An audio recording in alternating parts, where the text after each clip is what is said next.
கைகளை அசைத்து நம்முடைய பலன் என்ன? கர்த்தருக்குள்ள சந்தோஷமா இருக்கணும். ஆமே. ஒரு ஜெப விண்ணப்பம் என்னுடைய மகள் ஜெபாவுக்காகவும் அதே மாதிரி அவருடைய குழந்தைக்காகவும் நீங்கள் ஜெபிக்கும்படி உங்களை அன்போடு கூட கேட்டுக்கொள்கிறேன். கர்த்தர் ஆசீர்வதிப்பாராக. எல்லா மகிமையும் இயேசுவுக்கே. ஆதியாகமம் 16வது அதிகாரம் 13வது வசனம். ஆதியாகமம் 16:13. Book of Genesis chapter 16 verse 13.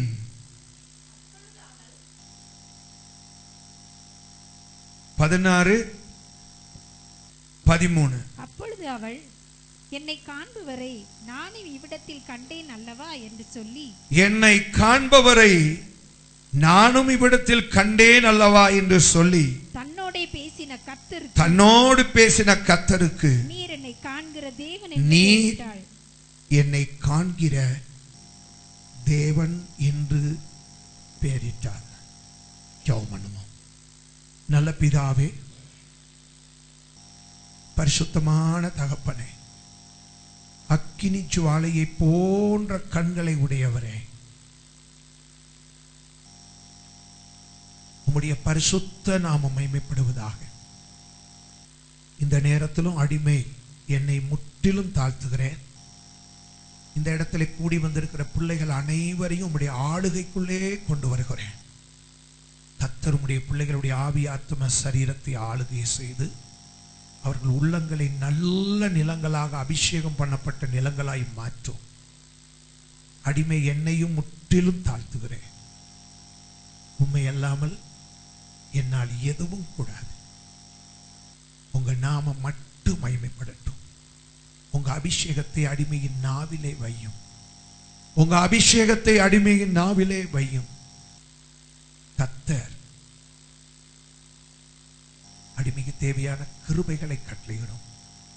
பிரயோஜனமானவைகளை போதியும்.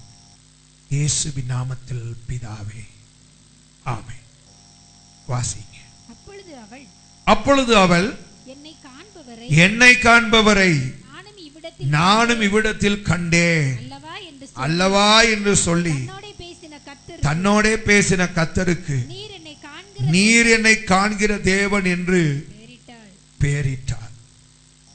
நீர் என்னை காண்கிற தேவன் என்று பெயரிட்டார். வேதத்தில் நம்முடைய ஆண்டவருக்கு கிட்டத்தட்ட 272 பெயர்கள் உண்டு. எத்தனை பேருங்க? 272 பெயர்கள் இருக்கு.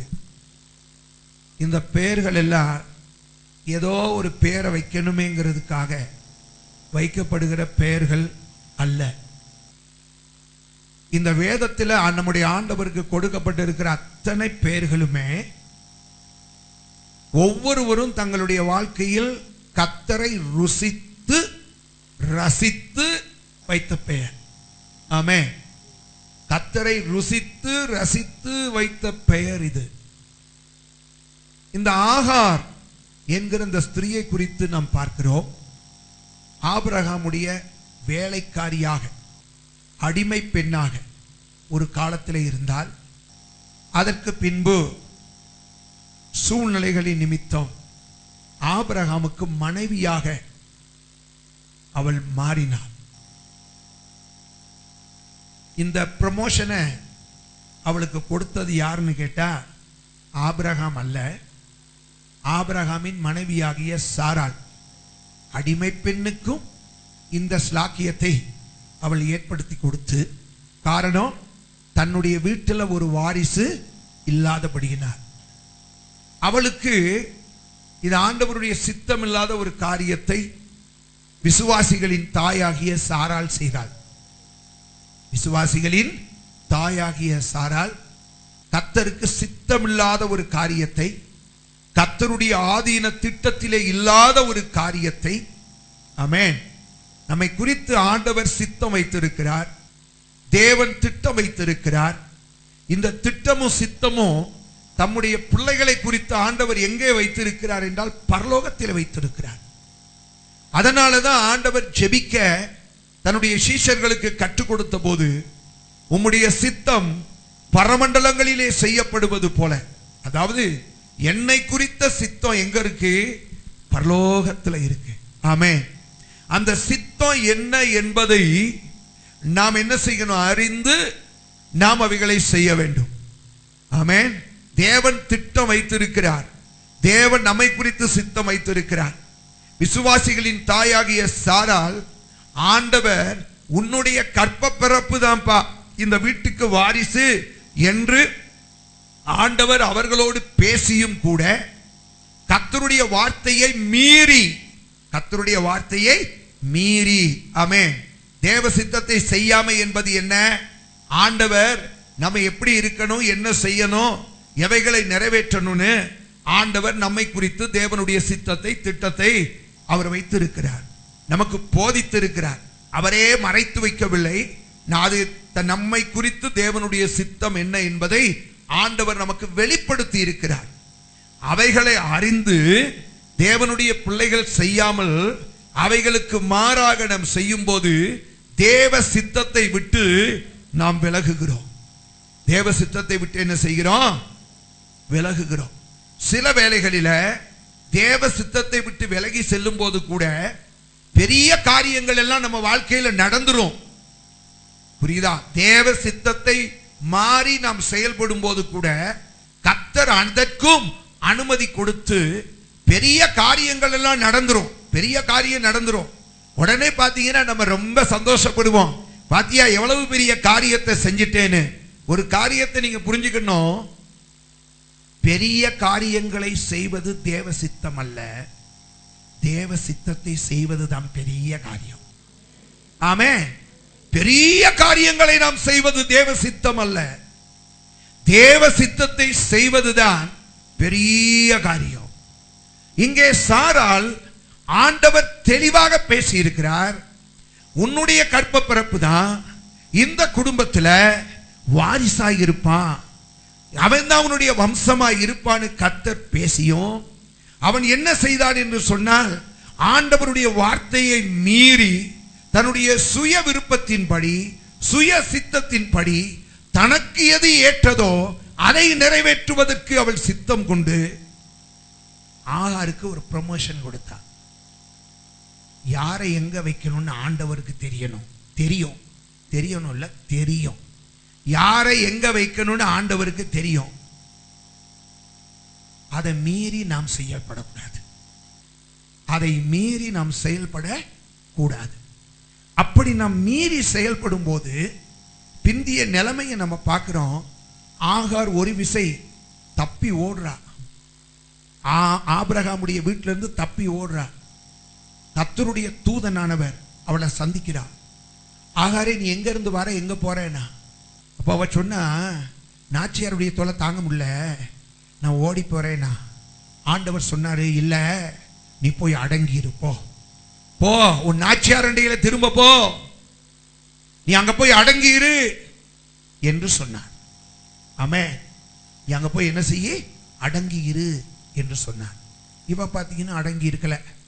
திரும்பவும் ஒரு குழந்தை, அந்த குழந்தைக்கு பிறகு பார்த்தீங்கன்னு சொன்னா வீட்டில் இவ அதாவது சாராள் நல்லா தான் வச்சிருந்தா. ஆனா இவளுக்கு என்ன உண்டானது என்று சொன்னால், சாராளை அற்பமாக என்ன ஆரம்பித்தாள். சாராளை என்ன செய்ய ஆரம்பித்தாள்? சில வேளைகள்ல எனக்கு கிடைக்காதது உங்களுக்கு கிடைக்கும். நானும் ஜெபிப்பேன், நீங்களும் ஜெபிப்பீங்க. ஆனா ஊழியக்காரனாகி எனக்கு கிடைக்காதது ஒருவேளை கர்த்தர் உங்களுக்கு கொடுப்பார். நோக்கம் என்னன்னு உங்களுக்கும் தெரியாது, எனக்கும் தெரியாது, இல்லையா? நானும் ஜெபிக்கிறேன், நீங்களும் ஜெபிக்கிறீங்க. ஆனா நான் வேண்டிக் கொள்ளுகிற காரியத்தை நிறைவேற்றாமல் கர்த்தர் சில வேளைகள்ல உங்களுக்கு காரியத்தை கர்த்தர் நிறைவேற்றிடுவாரு. உடனே ஜெபித்து பெற்றுக்கொள்ளாதவனை ஜெபித்து பெற்றுக்கொண்ட நீங்க ஒரு நாள் அற்பமா எண்ணக்கூடாது. சொல்றது புரியுதா? ஜெபித்து ஒரு காரியத்தை பெற்றுக்கொண்ட நீங்க பெறாதவர்களை ஒருபோது அற்பமா எண்ணக்கூடாது. கர்த்தர் சாராளுக்கு கொடுக்க கூடாது என்பதற்காக கற்பத்தை அடைச்சு வைக்கல, அதற்குன்னு ஒரு நேரம் வச்சிருக்கிறார். ஆமென். அதற்குன்னு ஒரு நேரம் வச்சிருக்கிறாரு. ஆகாருக்கும் ஆசை உண்டு, சாராளுக்கு ஆசை உண்டு. ஆகாருக்கு ஆண்டவர் இன்ஸ்டன்டா கொடுத்தாரு, சாராளுக்கு கொஞ்சம் வெயிட் பண்ண சொன்னாரு. ஆமென். ஆண்டவர் கொடுக்காம விட்டாரா? கொடுக்காம விடல, 90 வயசுல கொடுத்தாரு. ஆமென். எல்லாவற்றுக்கும் ஒரு காலம் உண்டு. ஆமென். அது வரைக்கும் நாம் என்ன செய்யணும் தெரியுமா? தண்ணீர் திராட்சை ரசமாக ஆகிறதுக்கு ஒரு காலம் உண்டு. அவசரப்பட்டா தண்ணீர் தண்ணீராக தான் இருக்கும், திராட்சை ரசமாய் மாறாது. ஆகையினால கர்த்தர் வைத்திருக்கிற காலத்துக்காக நீங்களும் நானும் காத்திருக்கணும். அவசரப்பட்டா இந்த ஆகாருடைய நிலைமை தான் உண்டாகும். சரியா? அப்ப இவ குழந்தையை பெற்ற பின்பு கொஞ்சம் அடங்கி இருந்திருக்கலாம். ஆனால் தன் எஜமாட்டியாகிய சாராளை இவ என்ன நினைக்க ஆரம்பிச்சா? அற்பமா நினைக்க ஆரம்பிச்சா. கிருபை உள்ளவர்கள் கிருபை இல்லாதவர்களை அற்பமாக எண்ணக்கூடாது. வரங்கள் உள்ளவர்கள் வரங்கள் இல்லாதவர்களை அற்பமா எண்ணக்கூடாது. ஆமென். வல்லமை உள்ளவர்கள் வல்லமை இல்லாதவர்களை அற்பமா எண்ணக்கூடாது. பரிசுத்த ஆவியை பெற்றவர்கள் பரிசுத்த ஆவியை பெறாதவர்களை அற்பமா எண்ணக்கூடாது. ஹல்லேலூயா, ஸ்தோத்திரம். அப்படிதானங்க? கர்த்தருடைய சத்தத்தை கேட்டவர்கள் கேளாதவர்களை அற்பமா எண்ணக்கூடாது. ஆமென். சிலருக்கு சில கிருபைகளை கொடுத்திருக்கிறார். சிலர் அந்த கிருபைகளை பெறவே மாட்டார்கள் என்று சொல்லவில்லை, பெற்றுக்கொள்ளவில்லை இதுவரைக்கும். ஆகையினாலே பெற்றுக்கொண்டவர்கள் பெற்றுக்கொள்ளாதவர்களை ஒரு நாளும் அற்பமாய் எண்ணக்கூடாது. அது தேவனுக்கே பிரியமில்லாத ஒன்று. அப்ப நடந்த சம்பவம் என்ன? இவள் அற்பமாக எண்ணின உடனே அங்க பிரச்சனை உண்டாச்சு. அங்க அவர்களுக்குள்ள என்ன ஆச்சு? பிரச்சனை உண்டாச்சு.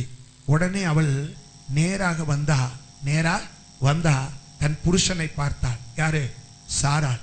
பார்த்து விட்டு ஒரு வார்த்தை சொன்னா, இவளை நீங்க இங்க வைக்க கூடாதுன்னா, நீங்க இவளை இங்க வைக்கவே கூடாது. இவ என்ன அற்பமா எண்ணுகிறாள். இவளை உடனடியாக என்ன செய்ய வேண்டும்? இந்த வீட்டை விட்டு வெளியே போக வைக்கணும். ஆபிரகாமுக்கு ஒரு கொஞ்சம் பிரச்சனையான சூழ்நிலை தான், இக்கட்டான நிலைமை தான். ஒரு பக்கம் என்னதான் இருந்தாலும், ஒரு காலத்துல மனைவியா இருந்தாலும், இப்பொழுது யார் என்றால் அவளும் மனைவி. ஒரு காலத்துல அடிமையா இருந்தால், இப்பொழுது மனைவியாக இருக்கிறார். இப்ப என்ன செய்யணும் தெரியல. தன்னுடைய குழந்தை அவளிடத்திலே உண்டு. என்ன பண்ணனே தெரியாத நிலைமையில் சாராள் அடம் பிடிச்சி. ஆமென். சாராள் கிட்ட நல்ல குணம் உண்டு. என்னன்னு கேட்டா, கட்டிக்கோனா கட்டிக்கணும், வெட்டி விடுனா வெட்டிடணும். எப்படிங்க?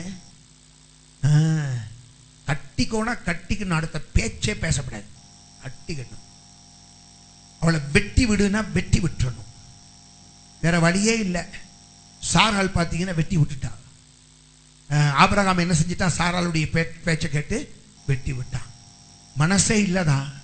ஆனாலும் கூட துருத்தி நிறைய தண்ணி, ஒரு கூட நிறைய அப்பம் எல்லாத்தையும் கொடுத்து ஆண்டவர் ஆபிரகாமோடு பேசினார். சரி, நீ அனுப்பி விடு. நீ என்ன செய்ய? அனுப்பி விடு. அவனையும் உன் குமாரனாகிய இஸ்மவேலையும் நான் பெரிய ஜாதியாக்குவேன் என்று சொன்னான். இப்ப பாத்தீங்கன்னா அனுப்பி விட்டாச்சு. அனுப்பி விட்டா போற வழியில பாத்தீங்கன்னா சாராள் போய்கிட்டே, அதாவது ஆகார் போய்கிட்டே இருக்கிறா. போக போக போக போக போற வழியில அப்பத்தையும் தண்ணீரையும் துக்கத்தோட காலி பண்ணா. எப்படி? என்ன சொல்ல மாட்டேங்கிறீங்க?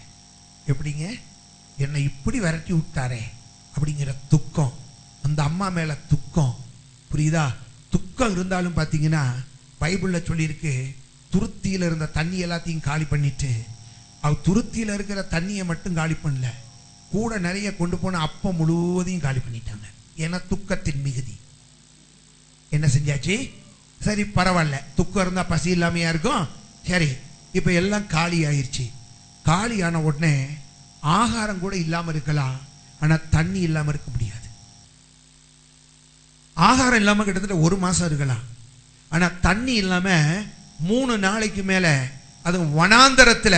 நம்ம ஊர்ல பிரச்சனையே இல்லை, தண்ணி தாகம் வருதா? தாகமே வரலன்னு கிட்னி அடமானம் வச்சிடறோம்.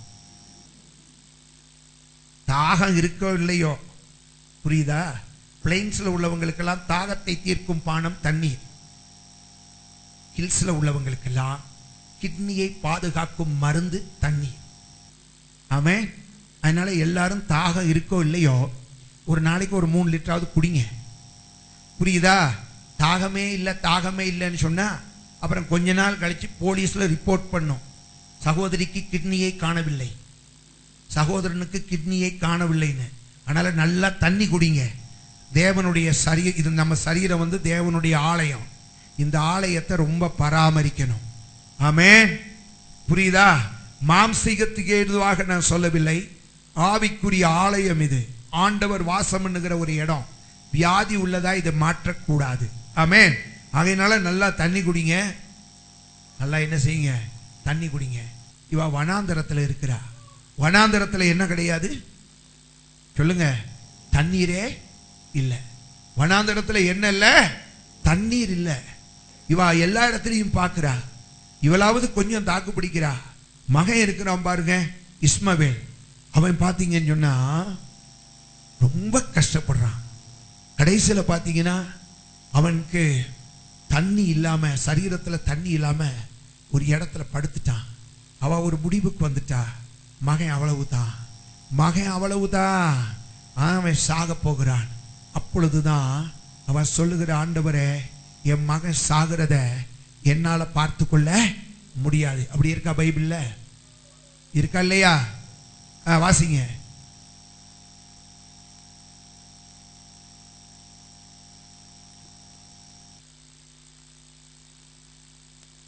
இல்லையா? இருக்கு. அவ சொல்றா, என் மகன் சாகிறத என்னால் என்ன செய்ய முடியாது, என்னால பார்க்க முடியாது என்று சொல்லி தூரமா போய் நின்று அழுது கொண்டிருக்கிறார். தூரமாய் போய் நின்று என்ன செய்கிறா? அழுது கொண்டிருக்கிறாள். அப்பொழுதுதான் கர்த்தர் அவளுடைய பரிதாபமான நிலைமையை பார்த்து, ஆண்டவர், அதுக்கு முந்தின வசனத்தை வாசிங்க, 13வது வசனம். அப்பொழுது அவள், என்னை காண்பவரை நானும் இவ்விடத்தில் கண்டேன் அல்லவா என்று சொல்லி தன்னோட பேசின கர்த்தருக்கு, நீர் என்னை காண்கிற தேவன் என்று. 12வது வசனம். அவன் துஷ்ட மனுஷனாய் இருப்பான், அவனுடைய கை எல்லாருக்கும் விரோதமாகவும் எல்லாருடைய கையும் அவனுக்கு விரோதமாகவும் இருக்கும், தன் சகோதரர் எல்லாருக்கும் எதிராக குடியிருப்பான் என்றார். இப்படிப்பட்ட துஷ்ட மனுஷன் யாரு? இஸ்மவேல். இவன் ஆண்டவர் அன்னைக்கே சொல்லிட்டாரு. அது இன்னைக்கு பாருங்க எவ்வளவு தூரம் நிறைவேறிக்கிட்டு இருக்குன்னு இருக்கா இல்லையா? ஆமா. அப்ப அவன் துஷ்ட மனுஷனா இருந்தாலும் கர்த்தர் அவன் மேலே இரக்கம் வைத்து, புரியுதா, ஆண்டவர் வாக்குத்தத்தம் பண்ணிட்டாரு. யாருக்கு? ஆகாருக்கு.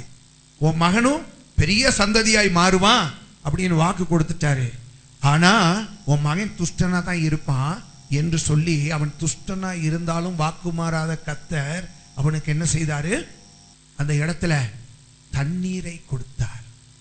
தாகத்தை தீர்க்கக்கூடிய தண்ணீரை.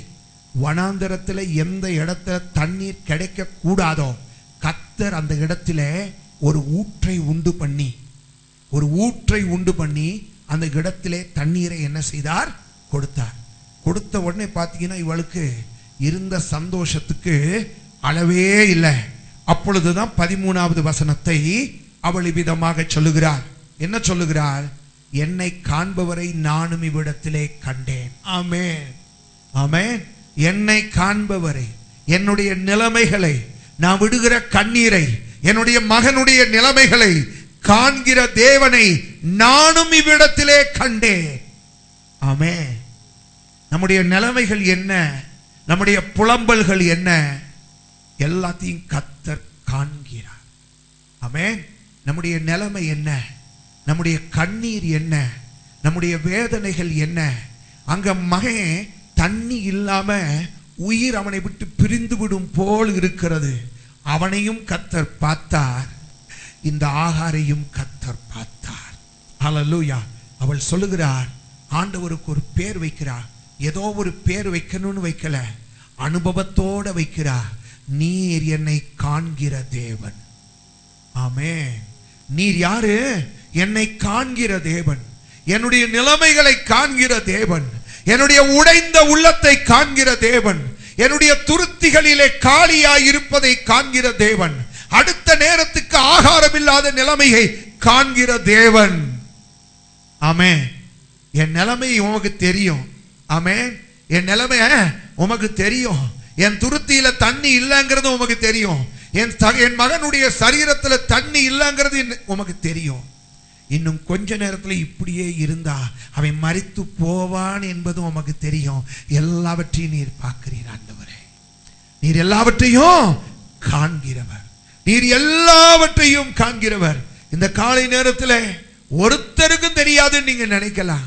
என்னுடைய பரிதாபமான நிலைமை மற்றவர்களிடத்திலே சொல்வேனே, ஆனால் அவர்கள் என்னை அற்பமா எண்ணுவார்கள். யாரிடத்துல நான் இதை சொல்றது என்று நீங்க நினைத்துக் கொண்டிருக்கலாம்.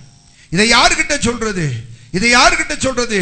என் குடும்பத்தில் இருக்கிற பிரச்சனை, என் பிள்ளைகளுடைய குடும்பத்தில் இருக்கிற பிரச்சனை, என்னுடைய அலுவலகத்தில் இருக்கிற பிரச்சனை, இது யாரிடத்துல சொல்லுவது? சொன்னா எல்லாரும் என்னதான் தப்பா நினைப்பாங்க. யாரிடத்திலையும் சொல்ல முடியாது. கர்த்தர் சொல்றாரு, அந்த நிலைமைகளை எல்லாம் கர்த்தர் பார்த்துக்கிட்டு தான் இருக்கிறார். ஆமே, அந்த நிலைமைகளை எல்லாம் கர்த்தர் பார்த்து கொண்டிருக்கிறார். அவர் உன்னுடைய நிலைமையை பார்க்காமல் இல்லை. அவருடைய கண்களுக்கு உன் பிரச்சனைகள் மறைந்திருக்கவில்லை.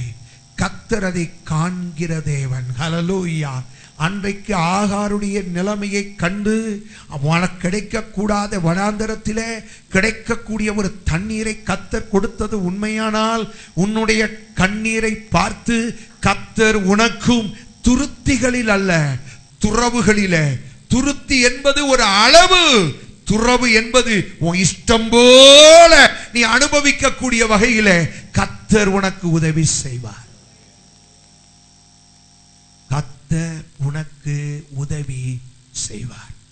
நம்முடைய ஆண்டவர் கண்ணிருந்தும் காணாதவர் அல்ல, காதிருந்தும் கேளாதவர் அல்ல. நம்முடைய ஆண்டவர் நம்முடைய விண்ணப்பங்களை காதினாலே கேட்டு, நம்முடைய அழுகுரலை காதினாலே கேட்டு, ஆமென், நம்முடைய நிலைமைகளை கண்களினாலே காண்கிறவர். ஆண்டவர் சொன்னார் தெரியுமா? இந்த ஸ்தலத்திலே ஏறெடுக்கப்படும் எல்லா விண்ணப்பங்களுக்கும், ஆமென், எல்லா விண்ணப்பம் யாரு? பாஸ்டர் உட்கார்ந்தல்ல, நீ வந்து இந்த செய்தியை கேட்டுக்கொண்டிருக்கும் போது உன் உள்ளத்திலே நீ வேண்டிக் கொண்டிருக்கிற யார் யாராக இருந்தாலும் சரி, உன்னுடைய எல்லா விண்ணப்பங்களுக்கும் கர்த்தருடைய, சொல்லுங்க, கண்கள் நோக்கமா இருக்கு, செவி திறந்திருக்கு. ஹல்லேலூயா, ஸ்தோத்திரம். இப்ப பாருங்க, என் கண்ணு மட்டும்தான் உங்களை, என் கண்ணு உங்களை மட்டும்தான் பார்க்குது. உங்க உள்ளத்துக்குள்ள நீங்க அழுது கொண்டிருப்பதை யாரால பார்க்க முடியும்? இங்கே ஒருவர் நிலையங்கி தரித்தவராய் உலாவிக் கொண்டிருக்கிறார். இங்கே ஒருவர் நிலையங்கி தரித்தவராய் 7 பொன் குத்து விளக்குகளுக்கு மத்தியிலே உலாவிக் கொண்டிருந்தவர் உன் நடுவிலே உலாவிக் கொண்டிருக்கிறார். எதற்காக? உன் நிலைமைகளை அவர் அறிந்து கொள்கிறவர். ஆமென். உன் நிலைமைகளை அவர் அறிந்து கொள்கிறவர். கர்த்தர் உன் நடுவிலே உலாவிக் கொண்டிருக்கிறார். ஆமென். அவர் காண்கிற கர்த்தர். அவர் யாருங்க? காண்கிற தேவன். கர்த்தர் எவைகளை காண்கிறார்? நான் இன்னைக்கு சாதாரணமாக தான் ஒரு செய்தியை நான் கொடுக்க போறேன். கர்த்தர் எவைகளை எல்லாம் காண்கிறார். எப்பொழுதுமே ரொம்ப ஆழமாவே போயிட்டு இருந்தா சரியா, புதுசா வர்றவங்களுக்கு எல்லாம் அந்த ஆழமா அவ்வளவு ஆழத்துக்குள்ள அவங்களை கொண்டு போறது கஷ்டம். ஏன்னா அவங்க இன்னும் நீச்சல் கத்துக்கல. ஆமே. அதனால நான் என்ன பேசணும்னு எனக்கே நேற்றைய தினத்துல நான் காத்திருந்த போது இவைகளை பேச என் மனதிலே ஒரு உந்துதலும் சமாதானமும் ஏற்பட்டது. இவைகளை வைத்து தான் நான் உங்களோடு கூட பேசுகிறேன். ஆமே. ஆகையினால விசுவாசிகளுக்கெல்லாம் செய்தி இல்லைன்னு நினைக்கப்படாது. இன்னைக்கு பாருங்க, கர்த்தர் உங்களோடு பேசுவார். உங்களோடு கர்த்தர் பேசுவார். கர்த்தர் எவைகளை காண்கிற தேவன். வாசிங்க, லூக்கா எழுதின சுவிசேஷம் 19வது அதிகாரம் 5வது வசனம். Look chapter 19 verse 5. இயேசு அந்த இடத்தில் வந்தபோது அண்ணாந்து பார்த்து, இயேசு அந்த இடத்திலே வந்தபோது அண்ணாந்து பார்த்து அவனை கண்டு, நல்ல கவனிக்கணும், எதை கண்டு? அவனை கண்டார். எவனை கண்டார்? இயேசு எப்படிப்பட்டவரோ என்பதை, இயேசு எப்படிப்பட்டவரோ என்று சொல்லி அறிந்து கொள்வதற்காக விரும்பின அவனை கர்த்தர் கண்டார். ஆமென். எதை காண்கிற கர்த்தர்? இயேசு எப்படிப்பட்டவரோ. எரிகோ பட்டணத்துக்குள்ளே இயேசு வருகிறார். எரிகோ பட்டணத்துக்குள்ளே இயேசு வருகிறார். அப்ப எரிகோ பட்டணத்துக்குள்ள இயேசு வரும்போது அவர் வருவதை குறித்து கேள்விப்படுகிறான். ஒரு பெரிய அதிகாரியாகிய யாரு? சகேயு. பெரிய அதிகாரியாகிய சகேயு. இந்த பெரிய அதிகாரியாகிய சகேயு அதிகாரிதான் பெரிய அதிகாரிய ஒளிய குள்ளமானவன். அவனுக்குள்ள ஒரு ஆசை. இயேசு இயேசுன்னு எல்லாரும் பேசிக்கிறாங்களே, இயேசு இயேசுன்னு எல்லாரும் பேசிக்கிறாங்களே, அந்த இயேசு நம்ம ஊருக்குள்ள வர்றாருன்னு சொல்றாங்களே, என்ன அற்புத அதிசயம் எல்லாம் செய்யறாருன்னு சொல்றாங்களே, அவரை எப்படியாவது நாம் பார்க்கணும் என்று அவனுடைய உள்ளத்துல ஒரு பெரிய தாகம். எப்படிப்பட்டவரோ என்று அறிந்து கொள்ள விரும்பினான். ஆனா அந்த இயேசு கிறிஸ்துவை பார்க்கக்கூடிய அளவுக்கு இவனிடத்துல உயரம் இருந்துச்சா அப்படின்னு கேட்டீங்கன்னா உயரம் இல்ல. இவன் ரொம்ப ஹைட்ல ரொம்ப கம்மி, வெயிட் எப்படின்னு தெரியாது, பட் ஹைட்ல ரொம்ப கம்மி, ரொம்ப குள்ளமான மனுஷன். இயேசுவை பார்க்கக்கூடிய அளவுக்கு அவனிடத்துல உயரம், சொல்லுங்க, அவனிடத்துல உயரம் இல்ல. இப்ப பாத்தீங்கன்னா இவன் ஓடி போய் ஒரு அத்தி மரத்துல ஏறிட்டான்.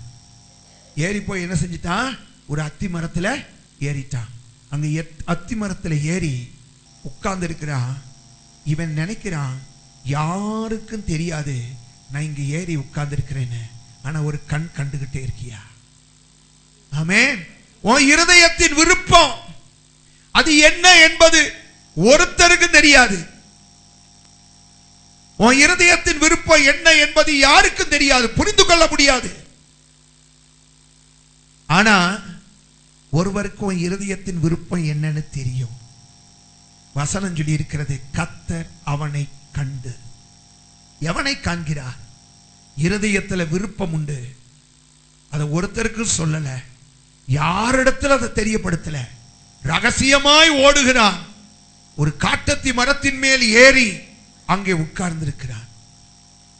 ஆனா அவனுடைய இருதயத்தினுடைய விருப்பம் என்னங்கிறத காண்கிறதுக்கு யாரும் இல்லை. ஓடுறத சிலர் பார்த்தாங்க, இவன் ஓடுறத பார்த்தாங்க, ஏன் ஓடுகிறான்னு யாருக்கும் தெரியாது. இவன் ஓடுகிறதை சிலர் பார்த்தார்கள், போய் கேட்கிறாங்கன்னு வைங்க, நம்ம ஆபீசர் சகையுவ பாத்தீங்களான்னு கேட்டா, இந்த வழியா தான் ஓடினாரு, அவசரமா ஓடினாரு, இந்த வழியா தான் ஓடினாரு. ஆனா ஏன் ஓடினாருன்னு சொல்லி யாருக்கும் தெரியாது. ஓடுனதை பார்த்தாங்க, ஆனா எதுக்காக ஓடினாருங்கிறது கர்த்தர் ஒருத்தருக்கு தான் தெரியும்.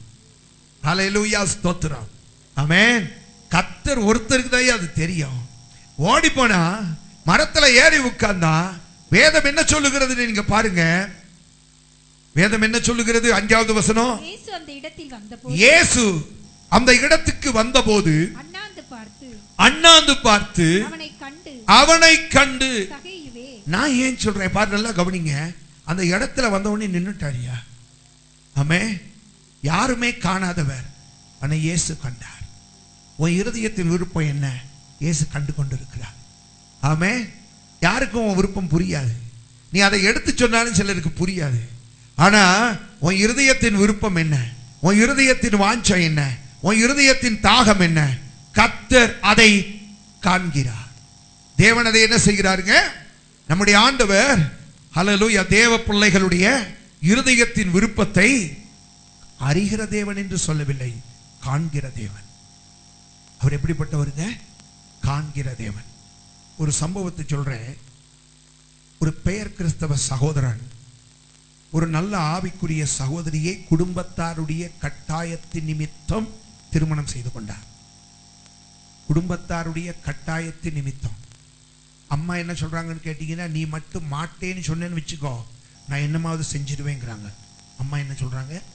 என்னமாவது நான் செஞ்சுக்கிடுவேன் அப்படிங்கிறாங்க. இவளுக்கு வேற வழியே இல்லை. கல்லூரி வாழ்க்கையிலேயே ஆண்டவரை ஏற்றுக்கொண்ட ஒரு பெண். குடும்பத்தில் எல்லாரும் பெயர் கிறிஸ்தவர்கள். ஆனால் இவளோ ஆண்டவருக்குள்ள கல்லூரி வாழ்க்கையிலேயே தன்னை பரிபூர்ணமாய் அர்ப்பணித்து கர்த்தருக்கென்று ஜீவித்தவள்.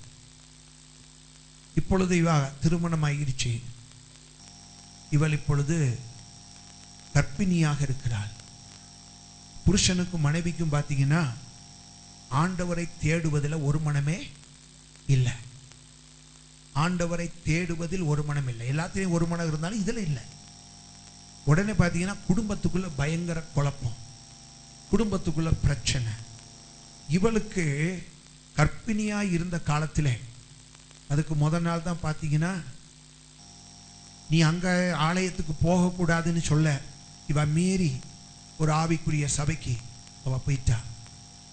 அங்க போய் நல்லா ஆராதிச்சுட்டு வந்து இவளுக்கு ஒரு ஆசை, கர்ப்பிணி இல்லையா, அவளுக்கு அல்வா சாப்பிடணும்னு ஆசை. என்ன ஆசை? அல்வா சாப்பிடணும். இத புருஷன்கிட்ட கேட்கிறாங்க.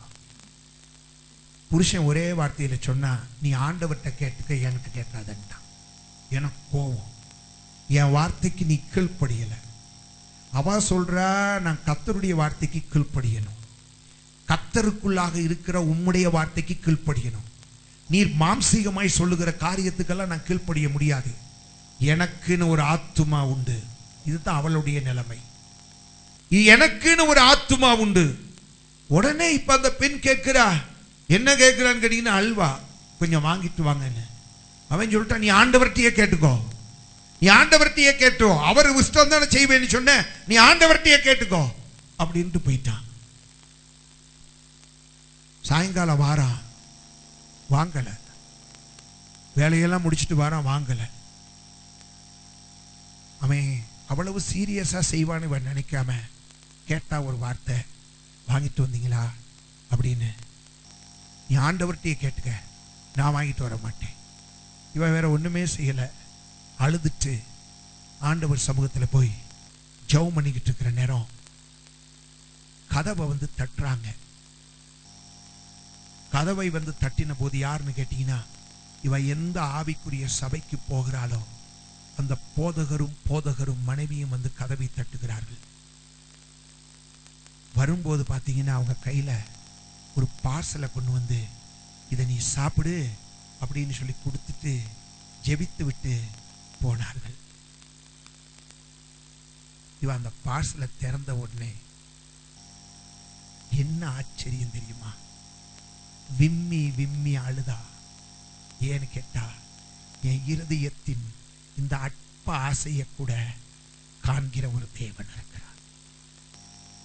இவள் கேட்ட அல்வா இவ கொஞ்சம் தான் வாங்கிட்டு வர சொன்னா.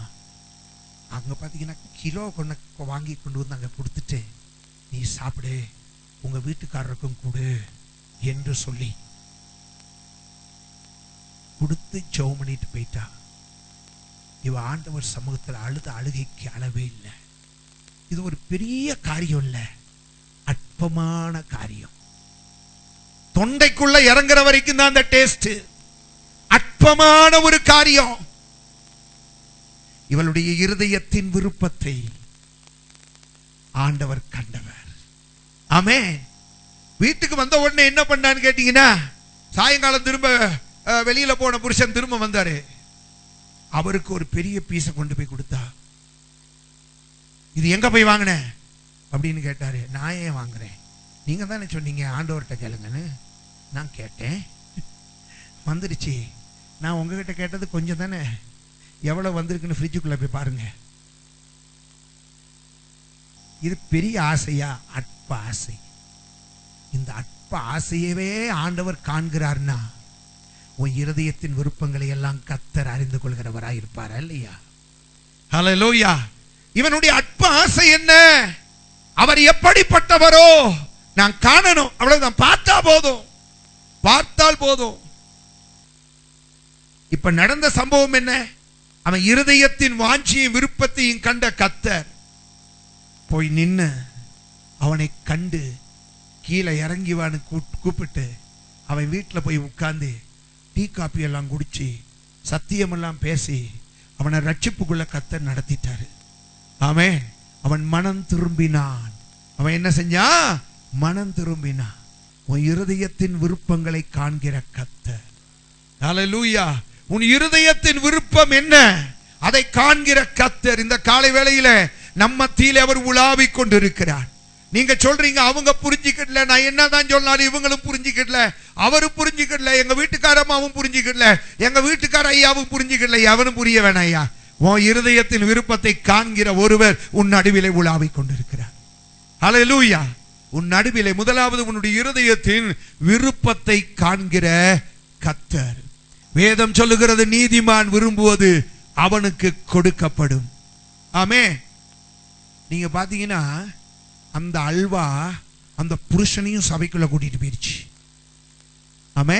அந்த அல்வா. ஆமே. இந்த அம்மா அல்வா கொடுத்தே புருஷனையும் என்ன செஞ்சிருச்சு? சர்ச்சுக்குள்ள கூட்டிட்டு போயிருச்சு. நான் என்ன சொல்றேன், கேட்கிறாரு எப்படின்னு.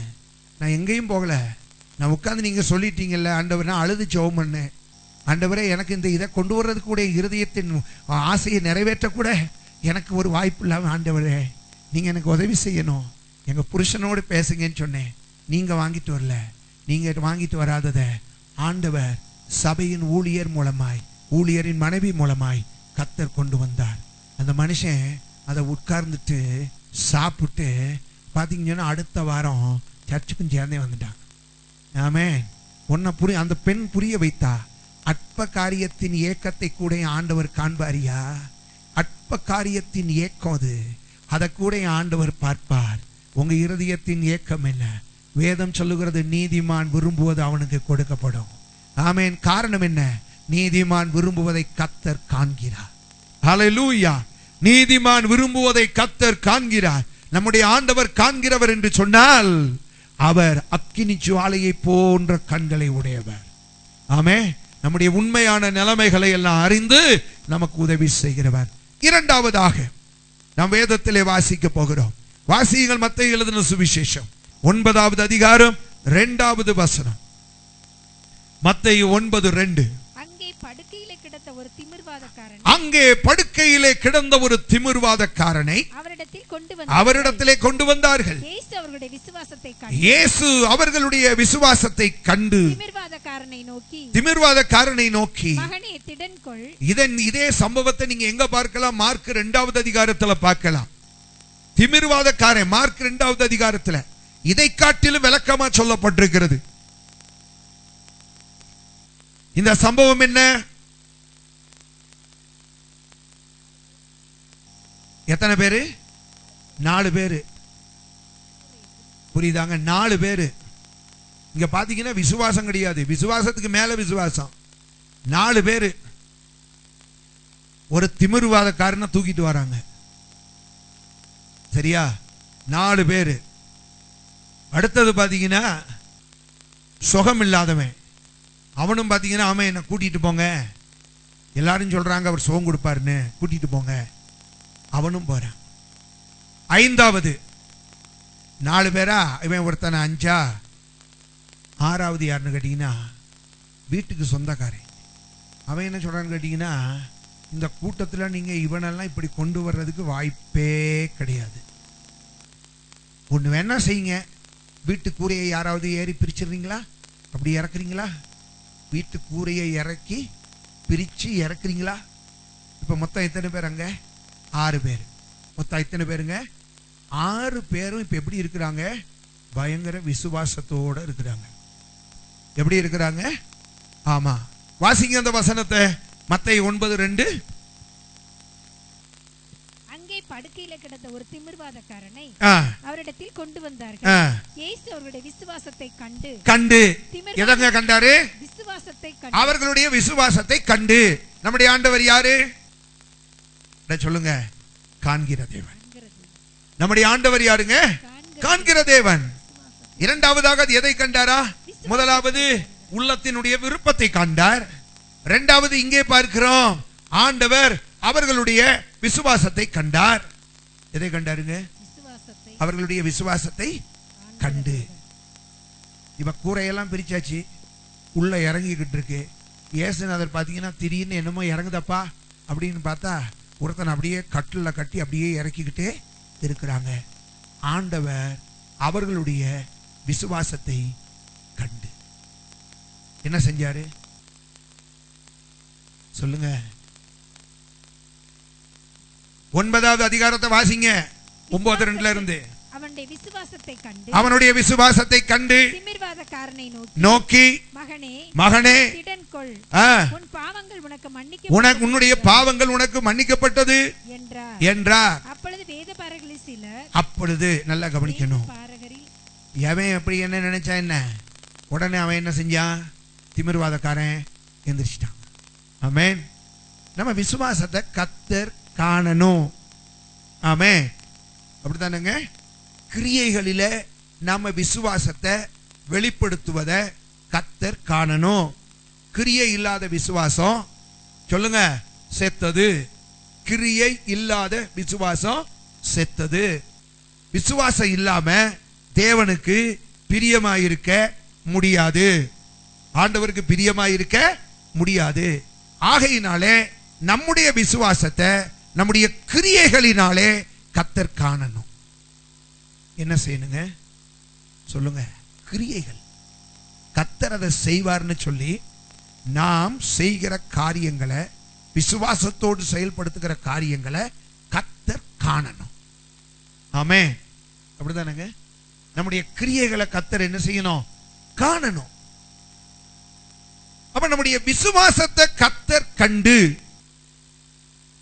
நம்முடைய கிரியைகள் மூலமாகத்தான் கர்த்தர் என்ன செய்கிறாரா? நம்முடைய விசுவாசத்தை காண்கிறார். நீங்க வேதத்துல வாசிச்சு பாத்தீங்கன்னா, குருடர்களாய் இருந்த 2 குருடர்கள் இயேசு கிறிஸ்துவிடம் போகிறார்கள். என்ன சொல்லிட்டு போறாங்கன்னு கேட்டீங்கன்னா, தாவீதின் குமாரனே எனக்கு இறங்கும் என்று கூப்பிட்டார்கள். தாவீதின் குமாரனே எனக்கு இறங்கும் என்று சொல்லி கூப்பிட்டு கொண்டு பின் தொடர்ந்தார்கள். இயேசு என்ன பண்ணார் தெரியுமா? ஒரு வீட்டுக்குள்ள போய் நுழைஞ்சுக்கிட்டாரு. இயேசு என்ன செஞ்சிட்டாரு? ஒரு வீட்டுக்குள்ள போய் நுழைஞ்சிட்டார். இந்த 2 குருடர்களும் பாத்தீங்கன்னா, விடமாட்டேன், நீர் வீட்டுக்குள்ள போனா அங்கேயும் வருவேன். ஆமே, நீர் வீட்டுக்குள்ள போனா நான் அங்கேயும் வருவேன். ஆகையினால என்று சொல்லிவிட்டு இயேசு கிறிஸ்துவை பின் தொடர்ந்து எங்க போயிட்டாங்க? வீட்டுக்குள்ள. வீட்டுக்குள்ள சொல்லுங்க, வீட்டுக்குள்ள போயிட்டாங்க 2 குருடர்களும். இப்ப இயேசு கேட்கிறாரு, ஏப்பா எதுக்கு இங்க வந்தீங்க? என்னால உங்களுக்கு சுகமாக்க முடியுங்கிற விசுவாசம் உங்களுக்குள்ள உண்டா என்று கேட்டார். அதற்கு அவர்கள் ஆம் ஆண்டவரே விசுவாசிக்கிறோம். விசுவாசம் இல்லாம அவன் அப்படி துரத்திக்கிட்டு வரோம். எங்க வச்சு உங்ககிட்ட கேட்டோம் என்ன சுகமாக்குன்னு? நீ நேரா வந்து வீட்டுக்குள்ள பூந்துக்கிட்டீரு. நான் எதுக்கு இப்படி துரத்திக்கிட்டே வந்து? நீர் போகிற வேகத்துக்கு என்னால போக முடியல, ஏன்னா என் கண்ணு 2 குருடு. ஆனாலும் நீர் இருந்த வீட்டையே விசாரித்து வந்து நாங்க திரும்பவும் கதவை தட்டி உம்மிடத்திலே வருகிறோம் என்றால், ஆமென், விசுவாசம். வாசிங்க. அப்பொழுது அவர்களுடைய கண்களை அவர் தொட்டு, அப்பொழுது அவர்களுடைய கண்களை கர்த்தர் தொட்டு, உங்கள் விசுவாசத்தின்படி உங்களுக்கு ஆக கடவது, உங்கள் விசுவாசத்தின்படியே உங்களுக்கு ஆக கடவது என்றார். உடனே அவர்களுடைய கண்கள் திறக்கப்பட்டது. உடனே அவர்களுடைய கண்கள் திறக்கப்பட்டது. இதை ஒருவரும் அவர்களின் விசுவாசத்தை கர்த்தர் கண்டு. அப்படிதானே போட்டிருக்கு? விசுவாசத்தின்படி. சரியா? அவர்களுடைய விசுவாசத்தை கண்டு, அவர்களுடைய விசுவாசத்தின் படியே நமக்குள்ள விசுவாசம் இருக்கிறத கர்த்தர் பார்க்கணும். ஆமென், ஹல்லேலூயா. நமக்குள்ள விசுவாசம் இருப்பது கர்த்தர் காணணும். ஆமென். வெறும் ஜெபத்துல இல்ல, விசுவாசம் நமக்குள்ள உண்டுனா கிரியை இருக்கணும். ஒரு சகோதரி தன்னுடைய புருஷன் வேதத்தை கிழித்து எறிந்து விட்டான். வேதத்தை என்ன செஞ்சான்? கிழித்து எறிந்து விட்டான். இந்த சகோதரி பார்த்தீங்கன்னா, ஒரு புது பைபிளை வாங்கிட்டு வந்து, ஒரு புது பைபிளை வாங்கிட்டு வந்து அதை யாரையுமே தொட விடல, வீட்டுக்குள்ள பீரோவில் வச்சிருச்சு. புருஷன் ஒரு நாள் பீரோவை திறக்கிற நேரம் பைபிள் இருந்துச்சு. இது யாருடைய பைபிள்னு கேட்டான். அது உங்க பைபிள் தான். என்ன பைபிள்? அது உங்க பைபிள். நான் உங்களுக்காக தான் வாங்கி வச்சிருக்கேன். எனக்கு எதுக்கு அது?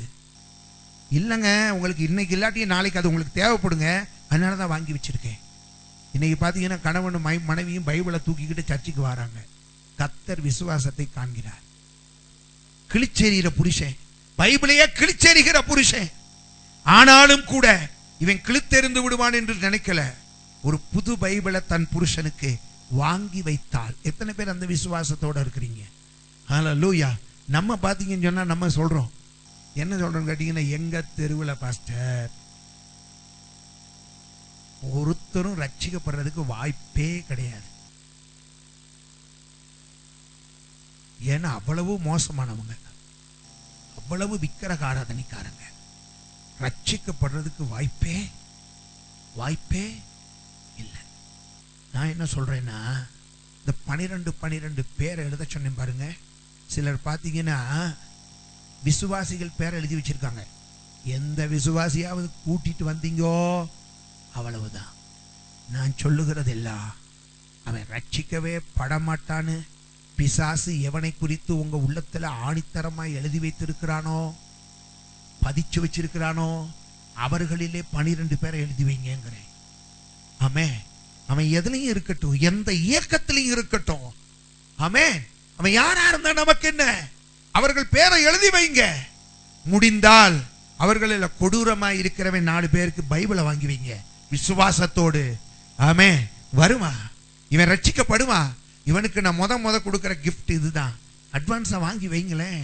உங்க விசுவாசத்தின் கிரியைகளை கர்த்தர் கண்டு, ஆமென், கர்த்தர் நிச்சயமாய். பைபிள் என்ன சொல்லியிருக்கு? உன் விசுவாசத்தின்படியே உனக்கு ஆக கடவுது. ஏன் புருஷனா அவன் பாதாளத்துக்காகவே இருக்கான், அவன் எங்க ரட்சிக்கப்பட போறான்? உன் விசுவாசத்தின்படியே ஆக கடவுது. அவன் ரட்சிக்கப்படாம இருந்துட்டு வாழ்நாள் முழுவதும் உனக்கு எலும்புருக்கியாய் இருப்பானாக.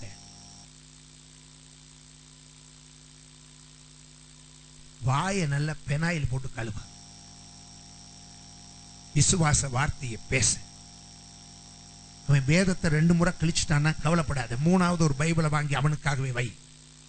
இது வேற யாருக்கும் இல்ல, இது என் புருஷனுக்கு தான். அவன் இந்த பைபிளை தொடதான் போறாரு.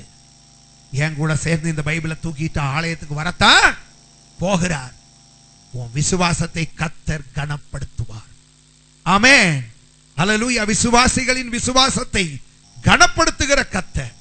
நிச்சயமா சொல்லுகிறேன், உங்கள் விசுவாசத்தை அவர் காண்கிறவர். எத்தனை பேர் அதை விசுவாசிக்கிறீங்க? ஆனாலும் நாங்கள் இப்படியே தான் இருப்போம். விசுவாசத்தை வெளிப்படுத்துங்க. கிரியை இல்லாத விசுவாசம் செத்தது. கிரியை இல்லாத விசுவாசம் செத்த விசுவாசம் கொஞ்ச நாள்ல நாரி போகும். அந்த விசுவாசத்துக்கு நீங்க உயிரூட்டு. அந்த விசுவாசத்துக்கு உயிரூட்டு. உன் விசுவாசத்தை கர்த்தர் கண்டால்தான் கிரியைகளை கர்த்தர் நடப்பிப்பார். ஆமென். உன் விசுவாசத்தை கர்த்தர் என்ன செய்யணும்? காண வேண்டும். அப்பொழுது என்ன நடக்கும் சொல்லுங்க. ஆண்டவர் என்ன சொன்னார் தெரியுமா? நீங்க கானானிய ஸ்திரீ இயேசு கிறிஸ்துவுக்கு பின்னாலேயே போகிறா. புரியுதா? பின்னாலேயே போகிறா. அவ என்ன சொல்றா? தாவீதின் குமாரனே சொல்லுங்க. ஆமா, இறங்கும்னு பின்னாலேயே போகலாம். மத்தேயு 15:21 வாசிங்க. 15:28.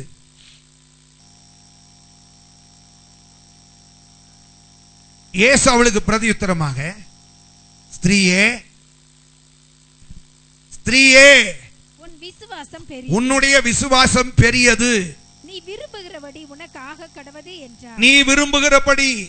அப்ப அவளுக்குள்ள என்ன இருக்குன்னு ஆண்டவர் பார்த்தாரு. ஆண்டவர் அந்த கானானிய ஸ்திரீ, கானானை குறித்து வேதம் சொல்லுகிறது. கானான் யாரு? சபிக்கப்பட்டவன். சபிக்கப்பட்டவனுக்குள்ள இருக்கிற விசுவாசம் கூட இன்னைக்கு தேவ பிள்ளைகளுக்குள்ள இல்ல, இல்லையா? ஸ்திரீயே உன் விசுவாசம் பெரியது, உன்னுடைய விசுவாசம் பெரியது, நீ விரும்புகிறபடி உனக்கு. நீ என்ன விரும்புற அது உனக்கு அப்படியே ஆகும். பிள்ளைக்கு சுகம் இல்லைன்னு தானே கேட்கிற? போய் பாரு, உன் பிள்ளை இப்ப சுகமா இருப்பா. காரணம் என்ன? விசுவாசம். உன் விசுவாசத்தை கர்த்தர் காணணும். சிலர் பார்த்தீங்கன்னா விசுவாசத்தை குறித்து ரொம்ப பேசுவாங்க. விரிவுரையாளராக இருப்பாங்க. எப்படிங்க? பயங்கர லெக்சரரா இருப்பாங்க. விசுவாசத்தை குறித்து பார்த்தீங்கன்னா பேசினா பயங்கரமா இருக்கும். அவ்வளோ பேசுவாங்க. ஆனா கர்த்தர் உன் பேச்சை கேட்க விரும்பல, உன் விசுவாசத்தை காண விரும்புகிறார். உன் விசுவாசத்தை கர்த்தர் ஆண்டவர் சொல்லும்போது சொன்னார், இஸ்ரவேலர்களுக்குள்ளேயும் இப்படிப்பட்ட விசுவாசத்தை நான் காண. விசுவாசிகளுக்குள்ளேயும் இப்படிப்பட்ட விசுவாசத்தை நாம் பார்க்கவே இல்லப்பா. இந்த கானானிய ஸ்திரீகிட்ட நான் பார்த்த விசுவாசத்தை, கானானிய ஸ்திரீகளுக்குள்ளே நான் பார்த்த விசுவாசத்தை இஸ்ரவேலர்களுக்குள்ளேயும் விசுவாசிகளுக்குள்ளேயும் நான் என்ன செய்யல? காணல. நீ விசுவாசித்தால் மகிமையை காண்பாய். ஆமென். தேவ மகிமையை காண்பாய். மகிமை என்னங்க? மகிமை க்ளோரி. ஆமென். க்ளோரி யாராவது இருக்கீங்களா இங்க? க்ளோரிக்கே தெரியாது தன்னுடைய அர்த்தம் என்னன்னு. க்ளோரியே நான் சொல்றேன், க்ளோரினா என்ன அர்த்தம் தெரியுமா? நம்முடைய ஆண்டவர் காணக்கூடாத தேவன். நீ காணக்கூடிய வகையில கர்த்தர் கிரியை செய்வார். ஆமென். அவர் காணக்கூடாத தேவன். காணக்கூடிய வகையில கர்த்தர் கிரியைகளை ஆண்டவர் செய்வார். ஆண்டவர் அமிதமான கிரியைகளை தனிப்பட்ட குடும்ப வேலைகளில கர்த்தர் செயல்படுத்த வேணும்னு சொன்னா கர்த்தர் நம்முடைய விசுவாசத்தை காணணும். ஆமென். கர்த்தர் நம்முடைய விசுவாசத்தை காண வேண்டும். மூன்றாவதாக 2 ராஜாக்கள் 20வது அதிகாரம் 3 முதல் 6 வசனங்கள். இதோடு நம்ம முடிக்கலாம். கர்த்தாவே, நான் உமக்கு முன்பாக உண்மையும் மன உத்தமமாய் நடந்து உமது பார்வைக்கு நலமானதை செய்தேன் என்பதை நினைத்தருளும் என்று விண்ணப்பம் பண்ணினான். எசேக்கியா மிகவும் அழுதான். ஏசாயா பாதி முற்றத்தை விட்டு அப்புறம் போகிறதற்கு முன்னே கர்த்தருடைய வார்த்தை அவனுக்கு உண்டாகி அவர் சொன்னது, நீ திரும்பி போய் என் ஜனத்தின் அதிபதியாகி எசேக்கியாவை நோக்கி, உன் தகப்பனாகிய தாவீதின் தேவனாய் இருக்கிற கர்த்தர் சொல்கிறது என்னவென்றால், உன் விண்ணப்பத்தை கேட்டேன், கண்ணீரை கண்டேன். அடுத்தது பாத்தீங்கன்னா நம்ம ஆண்டவர் யார் தெரியுமா? கண்ணீரை காண்கிறவர். ஆமென். நம்முடைய ஆண்டவர் யாருங்க? கண்ணீரை காண்கிறவர். முதலாவது உன் இருதயத்தின் விருப்பத்தை காண்கிறவர். இரண்டாவதாக உன் விசுவாசத்தை காண்கிறவர். மூன்றாவதாக உன் கண்ணீரை காண்கிறவர். மூன்றாவது என்னங்க? உன் கண்ணீரை காண்கிறவர். நம்ம எவ்வளவு பெரிய அக்கிரமக்காரங்க தெரியுமா? இயேசுவை சிலுவையில அறைஞ்சது நம்முடைய பாவங்கள். ஒத்துக்கிறீங்களா இல்லையா? எத்தனை பேர் ஒத்துக்கிறீங்க? ஏன் பாவத்துக்காக தான் அவர் சிலுவையில் அறைஞ்சார். ஆண்டவருக்கு நம்ம மேல அந்த நேரம் கோபமெல்லாம் வந்துச்சா? பிதாவே இவர்களுக்கு மன்னியும் தான் சொன்னாரு. அப்படித்தானே? நம்ம மேல ஆண்டவருக்கு கோபமே வரல. ஏன்னு கேட்டா தெரியாம செய்யறோம்னு அவரே அதையும் சொல்றாரு. இவர்கள் அறியாமல் செய்கிறார்கள். நம்ம இத்தனை அக்கிரமம் பண்ணமே, ரட்சிக்கப்பட்டோம்ல. நம்ம ரட்சிக்கப்பட்டோமா? ரட்சிக்கப்பட்ட பிறகு ரட்சிக்கப்பட்டவர்கள் மாதிரியா இருந்தோம். அதுக்கு பிறகும் பாத்தீங்கன்னா ஆண்டவரே ஒரே ஒரு இடத்துல உமக்கு ஆணி அடிக்கலன்னு எக்ஸ்ட்ரா ஒரு பாவத்தை செஞ்சு அங்கேயும் அடிச்சோம். போர்ச்சவர்கள் அடிச்ச அந்த ஆணியில நமக்கு திருப்தியே கிடையாது. புரியுதா? நம்ம ஒவ்வொரு அக்கிரமமும் செய்யும் போது இயேசுவை சிலுவையில அறைகிறோம். அப்படிதானங்க? ஒவ்வொரு அக்கிரமும் செய்யும் போது என்ன செய்கிறோம்? இயேசு கிறிஸ்துவை சிலுவையிலே அறைகிறோம். இப்ப இயேசுவை சிலுவையில அதெல்லாம் பாருங்க, நம்ம செஞ்சா கூட ஆண்டவருக்கு நம்ம மேல கோபமே வர மாட்டேங்குது. இவ்வளவும் செஞ்சும் கூட திரும்பவும் செஞ்சு மட்டும், ஆண்டவரே பாவத்தை மன்னிங்கப்பா, சரியாம சிலுவையில எதை ஏன் பங்குக்கு இன்னும் 2 ஆணி அடிச்சேன். புரியுதா? தெரிஞ்சு அடிச்சியா தெரியாம அடிச்சியா? தெரிஞ்சேதான் ஆண்டவர் அடிச்சேன். புரியுதா? உமக்காகவே நானே ஆணி செஞ்சு, நானே ஹேமர் கொண்டு வந்து நானே அடிச்சேன். ஆண்டவரே நானே தான் அடிச்சேன். தெரிஞ்சுதான் அடிச்சியா? அதெல்லாம் தெரியாம அடிப்பேன் ஆண்டவரே, நல்ல விவரமா தான் அடிச்சேன். ஆண்டவருக்கு அப்பவே நம்ம மேல கோவம் வந்துச்சா? இல்ல. திரும்பவும் போய் ஆண்டவரே அறியாம செஞ்சிட்டப்பா, என்ன மன்னியும்னா அப்பயும் மன்னிக்கிறார். அப்படிப்பட்ட ஆண்டவர் நம்முடைய அக்கிரமங்களை எல்லாம் பொறுத்து கொண்டவர். அப்படித்தானங்க? என்னையா சொல்ல மாட்டேங்கிறீங்க? நீங்க என்ன தேவதூதர்கள் மாதிரி உட்கார்ந்துருக்கீங்க? அக்கிரமங்களின் மொத்த உருவமா இருந்தோம் நம்ம எல்லாம். அப்படித்தானுங்க? ஆமா. இப்பதான் ஏதோ கொஞ்சம் ரிலீஸ் ஆகி வந்திருக்கோம். அதுவும் பூர்ணமா வந்துட்டோமோ தெரியல. சரியா? ஆனா இத்தனை அக்கிரமங்களை செஞ்சதை கூட பொறுத்து கொண்ட ஆண்டவர் நீங்களும் நானும் கண்ணீர் விடுறத பொறுத்துக்க மாட்டாராம். இதுதான் ஆண்டவர். ஆமென். சிலருக்கு பாத்தீங்கன்னா சிலரை அள வச்சு வேடிக்கை பார்ப்பாங்க. பார்த்துருக்கீங்களா? அள வச்சு வேடிக்கை பார்ப்பாங்க. ஆனா நம்ம ஆண்டவருக்கு கண்ணீரை, அதுவும் தேவன் தன்னுடைய பிள்ளைகள் கண்ணீர் விடுவது அவரால் பொறுத்துக்கவே முடியாது. ஆமென், ஹல்லேலூயா. அப்படிதானங்க தாவீது சொல்லுகிறார், கண்ணீர் தான் எனக்கு உணவாயிற்று. சரியா? என் கண்ணீர் தான் எனக்கு உணவாயிற்று. ஆனா ஆண்டவரால நம்ம செய்யற அக்கிரமத்தை கூட பொறுத்து கொண்டார், நாம் செய்த அநியாயத்தை கூட பொறுத்து கொண்டார். ஆனா நம்ம கண்ணீர் விடுவதை அவரால் சகித்துக் கொள்ளவே முடியாது. ஆமென். கண்ணீரை கண்டு அடுத்த அற்புதம் செய்ய போகிறார், அது அடுத்தது. ஆனா நம்ம கண்ணீர் வடிக்கிற நேரம் ஆண்டவரும் கண்ணீர் வடிக்கிறார். நீங்க வேதத்துல வாசிச்சு பாருங்க, யோவான் 11வது அதிகாரத்துல இயேசு கண்ணீர் விட்டார். சின்ன பிள்ளைகளுக்கு நம்ம சொல்லி கொடுக்கிற முதல் வசனம் அதுதான். புரியுதா? இயேசு கண்ணீர் விட்டார். நல்ல அருமையான வசனம். ஆனா இயேசு கண்ணீர் விட்டார், எதை சகித்துக் கொள்ள முடியாம மரியாள் அழுகிறாள், என்னுடைய சகோதரன் மரித்து விட்டான், என் வீட்டில் ஒரு பயங்கரமான ஹெவி லாஸ், என் வீட்டுக்கு பேக் போன் அவன் தான், முதுகெலும்பே அவன் தான், என் சகோதரன், அவனை நாங்க இழந்து தவித்துக் கொண்டிருக்கிறோம். அழுது புலம்புகிறாள். இயேசு கிறிஸ்து அந்த கண்ணீரை கண்டபோது அவரும் சேர்ந்து அழுதார். ஆமென். அவர் கண்ணீரை காண்கிற தெய்வம். ஆமென். அவர் கண்ணீரை காண்கிற தெய்வம். ஆமென். என் ஜனத்தின் அதிபதியாகிய எசேக்கியாவின் கண்ணீரை கண்டேன். நம்ம நல்லா கவனிக்கணும். ஜெபம் பண்ண நம்ம முழங்கால் போட்ட உடனே 4 தூதர்கள் வருவாங்க, தெரியுமா? அதாவது வாஞ்சையோடு தேவ சமூகத்திலே முழங்கால் படியிடும் போது, அப்பாவை நான் பார்க்க போறேன், ஆண்டவரை மீட் பண்ண போறேன் அப்படின்னு சொல்லிட்டு உங்க பிரச்சனையோட ஆண்டவர் சமூகத்துக்கு வர்றீங்கல்ல, 4 தூதர்கள் அங்க வருவாங்க. தெரியுமா உங்களுக்கு? எத்தனை தூதர்கள்? 4 தூதர்கள். அதுல 2 தூதன் பாத்தீங்கன்னா பொற்கலசத்தோடு வருவான். எதோட வருவான்? பொற்கலசத்தோடு வருவான். நான் பைபிள்ல இருந்து தான் பேசிட்டு இருக்கேன்.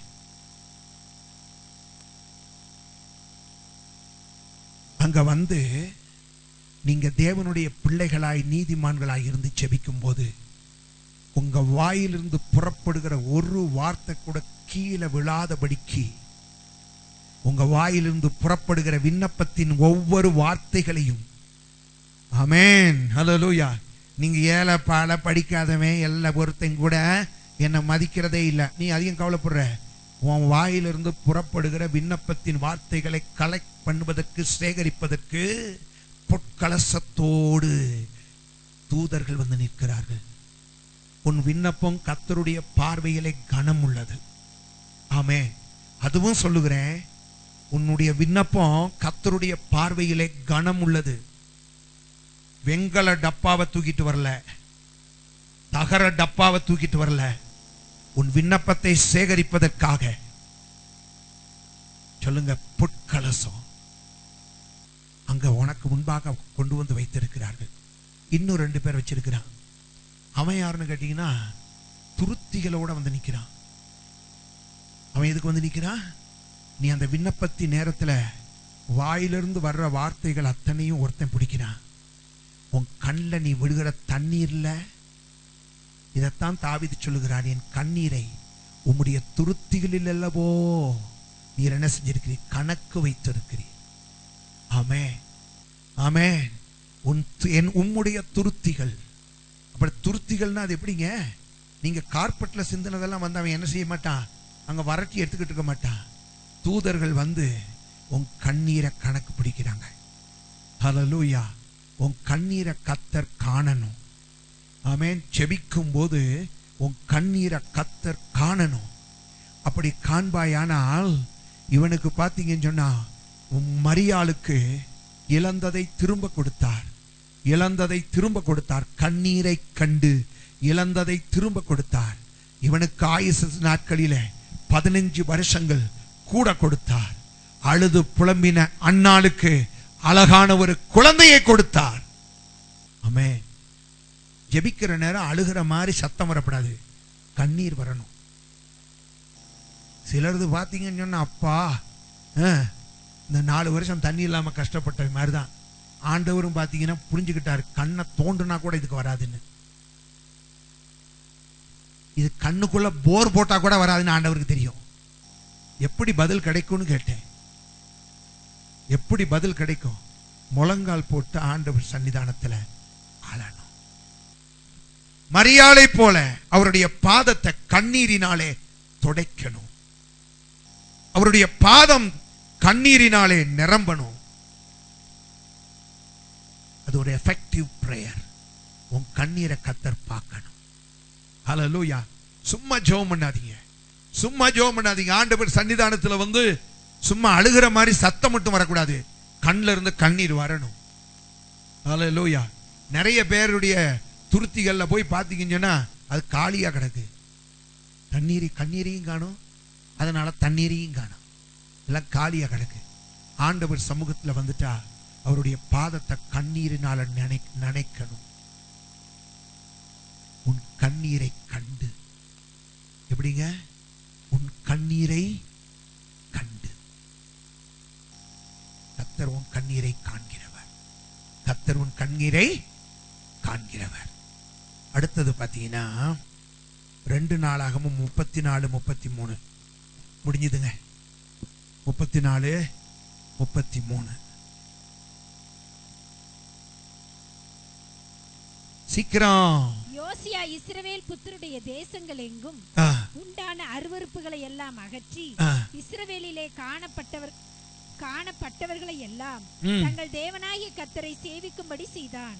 அவர்கள் உயிரோடு இருந்த நாளெல்லாம் அவர்கள் தங்கள் பிதாக்களின் தேவனாகிய கர்த்தரை விட்டு பின்வாங்கினதில்லை. அடுத்தது பாத்தீங்கன்னா அவர்கள் பின்வாங்கினது இல்லை. மனுஷனுடைய பின்மாற்றத்தையும் கர்த்தர் காண்கிறவர். ஆண்டவருக்குள்ளதான் இருக்கிறானா, ஆண்டவரை விட்டு வெளியே போயிட்டானா என்பதை பின்மாற்றத்தை கூட கர்த்தர் என்ன செய்கிறார்? காண்கிறார். எதை காண்கிறார்? பின்மாற்றத்தை கர்த்தர் காண்கிறார்.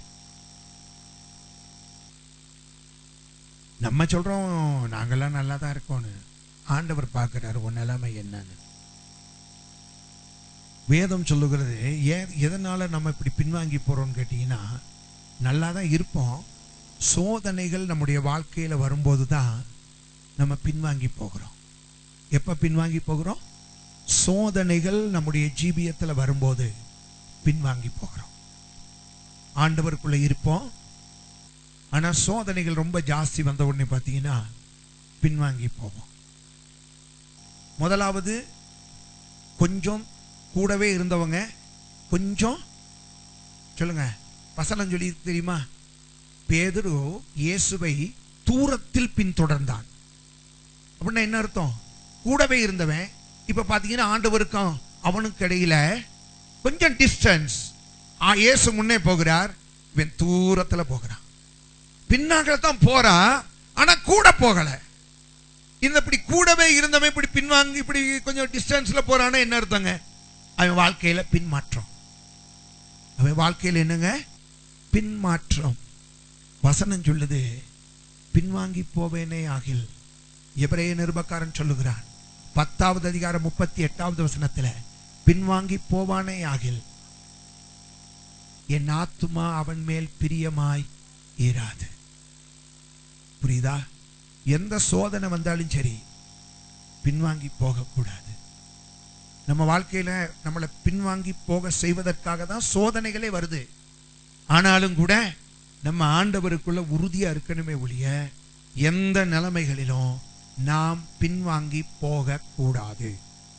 ஆமென். நம்முடைய பின்மாற்றத்தை ஆண்டவர் காண்கிறார். பின்மாற்றத்தை ஆண்டவர் என்ன செய்கிறார்? காண்கிறார். பின்வாங்கி போனதினாலே 1 கொரிந்தியர் 10வது அதிகாரத்திலே சொல்லப்பட்டிருக்கிறது, அவர்கள் பேரில் கர்த்தர் பிரியமாயிருக்கவில்லை, கர்த்தர் அவர்களை வனாந்தரத்திலே அழித்து போட்டார். அதனால ஆண்டவருடைய பிள்ளைகளாய் இருக்கிற நம்ம பின்வாங்கி போகவே கூடாது. எதெல்லாம் காண்கிறார்? நம்பர் 1, நம்முடைய இருதயத்தின் சின்ன விருப்பம், அற்ப விருப்பம், சொற்ப விருப்பம், புரியுதா? அதை கூட பார்க்கிறாரியா? ஆமென். 2வது விசுவாசத்தை காண்கிறார். 3வது கண்ணீரை காண்கிறார். நான்காவது, சோதனைகள் வரும்போது நம் பின்வாங்கி போவதை கர்த்தர் காண்கிறார். சரியா? ஆகையினால நமக்குள்ள ஒரு உணர்வு வரட்டும், நீர் என்னை காண்கிற தேவன், நீர் என்னை காண்கிற தேவன். ஆமென். கர்த்தர் கண்டுட்டா வனாந்தரத்துல சொல்லுங்க தண்ணீர் தான். கர்த்தர் கண்டுட்டார்னா வனாந்தரத்துல தண்ணீர் தான். ஆமென். கர்த்தர் கண்டால் உன் இருதயத்தின் விருப்பத்தை நிறைவேற்றுவார். கர்த்தர் கண்டால் சொல்லுங்க, வாய்ஸ் இல்ல, கர்த்தர் கண்டால்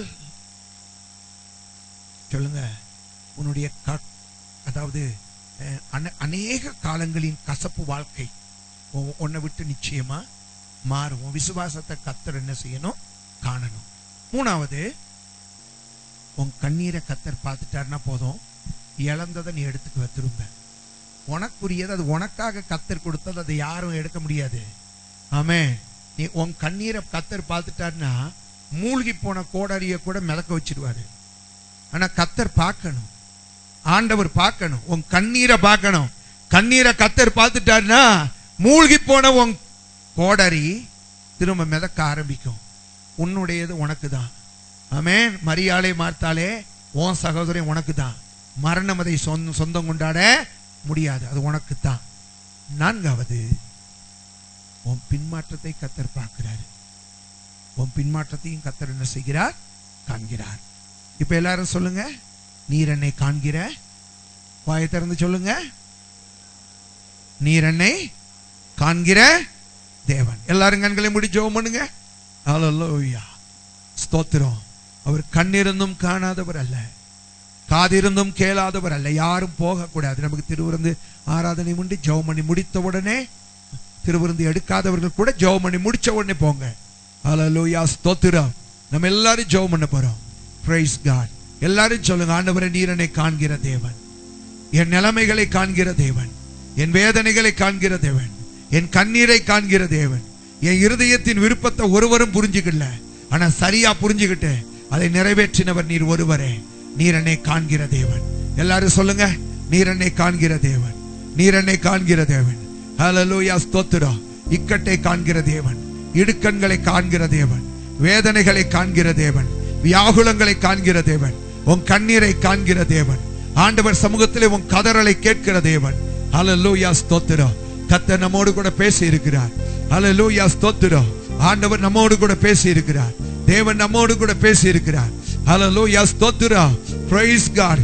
நீர் என்னை காண்கிற தேவன், நீர் என்னை காண்கிற தேவன். ஆண்டவரே, அநேக நாட்கள் நான் வடிக்கிற கண்ணீரை நீர் பார்த்து கொண்டுதான் இருக்கிறீர். ஹல்லேலூயா, ஸ்தோத்திரம். அநேக நாட்கள் என் இருதயத்தின் விருப்பத்தை நீர் கண்டு கொண்டுதான் இருக்கிறீர். ஹல்லேலூயா, நீர் என்னை காண்கிற தேவன், நீர் என்னை காண்கிற தேவன். ஹல்லேலூயா, ஸ்தோத்திரம், ஸ்தோத்திரம். நாம் அனாதைகள் அல்ல, நம்ம மேல ஒருத்தருடைய கண்கள் எப்பொழுதும் இருக்கிறது. ஹல்லேலூயா, வேதம் சொல்லுகிறது, உன்மேலே என் கண்களை வைத்து உனக்கு ஆலோசனை சொல்லுவேன், உன்மேலே என் கண்களை வைத்து உனக்கு ஆலோசனை சொல்லுவேன். நம்மை காண்கிற தேவன், நம்மை காண்கிற தேவன். ஹல்லேலூயா, praise you Lord, praise you Lord. ஹல்லேலூயா, ஹல்லேலூயா. நம்ம எல்லாரும் கர்த்தரை ஸ்தோத்திரிப்போம், எல்லாரும் கர்த்தரை மகிமைப்படுத்துவோம், எல்லாரும் கர்த்தரை துதிப்போம். ஹல்லேலூயா. அவர் நம்மை காண்கிறவர், அவர் நம்மை காண்கிறவர். ஹல்லேலூயா, ஸ்தோத்திரம், ஸ்தோத்திரம், ஸ்தோத்திரம், ஸ்தோத்திரம், ஸ்தோத்திரம், ஸ்தோத்திரம். எங்களை அன்பாய் நேசிக்கிற எங்கள் பரலோகத்தின் பிதாவே, இந்த அருமையான நேரத்துக்காக நாங்கள் உம்மை ஸ்தோத்திரிக்கிறோம். இப்பொழுது உம்முடைய வார்த்தைகளை நாங்கள் கேட்கும்படியாய் கர்த்தர் எங்களுக்கு கொடுத்த அனுகிரகத்துக்காய் நாங்கள் உம்மை ஸ்தோத்திரிக்கிறோம். இப்பொழுதும் கூட கர்த்தாவே, நாங்கள் கேட்ட வார்த்தையின்படியே எங்களை உள்ளதை உள்ளபடி காண்கிற தெய்வம் ஆண்டவரே, உள்ளதை உள்ளபடி காண்கிற தெய்வம் ஆண்டவரே. ஆண்டவரே, மக்கு ஸ்தோத்திரம். நீர் மனிதனை போல அல்ல, அவன் மரங்களை மனிதனாய் காண்கிறவன். ஆண்டவரே, அவன் மனிதர்களை மரங்களாய் காண்கிறவன். ஆனால் நீரோ எங்களுடைய உள்ளதை உள்ளபடி காண்கிற தெய்வம் ஐயா. நாங்கள் உம்மை துதிக்கிறோம், நாங்கள் உம்மை ஸ்தோத்திரிக்கிறோம். ஆண்டவரே, மக்கு ஸ்தோத்திரம். எங்களிலே கிரியை செய்யக்கூடிய வகையிலே ஆண்டவரே, நாங்கள் உம்முடைய சன்னிதானத்தில் எங்களை முற்றிலுமாய் அர்ப்பணிக்கிறோம். எங்களுடைய இருதயத்தின் விருப்பங்களை, வாஞ்சைகளை கண்டு நீர் எங்கள் வாழ்க்கையிலே நன்மைகளை செய்கிற தேவன் ஆண்டவரே. கேட்ட வசனங்களை கர்த்தர் நீர் எங்களுக்கு ஆசீர்வதித்து தாரும். வசனத்தை கேட்டதோடு கூட மாத்திரமல்ல, வசனத்தை கேட்ட நாங்கள் கர்த்தாவே நீர் எங்களை காண்கிற தேவமாய் இருக்கிறபடியினால் எங்கள் செயல்களில் எல்லாம் மிகுந்த ஜாக்கிரதையோடு, எங்கள் செயல்களில் எல்லாம் மிகுந்த பரிசுத்தத்தோடு நாங்கள் காண கர்த்தர் நீர் எங்களுக்கு உதவி செய்யும்படி ஜெபிக்கிறோம். ஆண்டவரே உமக்கு ஸ்தோத்திரம். எங்கள் இருதயத்தின் விருப்பங்களை மாத்திரமல்ல, எங்களுடைய விசுவாசத்தை மாத்திரமல்ல, எங்கள் கண்ணீரை மாத்திரமல்ல, எங்கள் வாழ்க்கையிலே ஏற்பட்டிருக்கிற ஆண்டவரை பின்மாற்றங்களையும் நீர் காண்கிற தேவன். இயேசுவே உமக்கு ஸ்தோத்திரம். அதை நாங்கள் உணர்ந்து நீர் எங்களை காண்கிற தெய்வமாய் இருக்கிறபடியினால் எங்களை நாங்கள் பரிசுத்தமாய் காத்துக்கொள்ள, உம்முடைய பார்வையிலே நாங்கள் பரிசுத்தமாய் ஜீவிக்க கர்த்தர் எங்களுக்கு உதவி செய்யும். வசனத்தை கேட்ட உம்முடைய பிள்ளைகளை கர்த்தர் நீர் ஆசீர்வதிப்பீராக. தேவ பிரசன்னம் உம்முடைய பிள்ளைகளை ஆளுகை செய்யட்டும். இயேசுவின் நாமத்தில் ஜெபிக்கிறோம் நல்ல பிதாவே. ஆமென், ஆமென், ஆமென். இப்பொழுது நமக்கு திருவிருந்து ஆராதனை உண்டு. ரட்சிக்க